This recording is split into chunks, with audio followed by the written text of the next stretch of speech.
একদিন টুনি তার পরিবার নিয়ে বাস করত। তার পরিবার অনেক গরিব ছিল, তারা অনেক কষ্টের দিন পার করত। মা মা আমাদের অনেক খিদা লেগেছে, আমাদেরকে কিছু খেতে দাও। কেঁদো না বাবারা, এখনই আমি খাবারের সংগ্রামে যাচ্ছি। তারপর টুনি অনেক খোঁজাখুঁজি করলো খাবার, কিন্তু কোনো খাবার পেল না। A few moments later. তো রাস্তার মধ্যে অনেক খোঁজাখুঁজির পর একটা খাবার পেল। এই খাবারটা তো অনেক সুস্বাদু দেখে তো মনে হয়, একটু টেস্ট করে চাই। এটা তো গু খেয়ে ফেলেছি।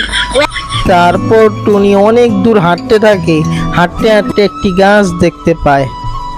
গাছে তো অনেক ফল ধরেছে, ফলটা খেয়ে দেখি তো কিরম টেস্ট।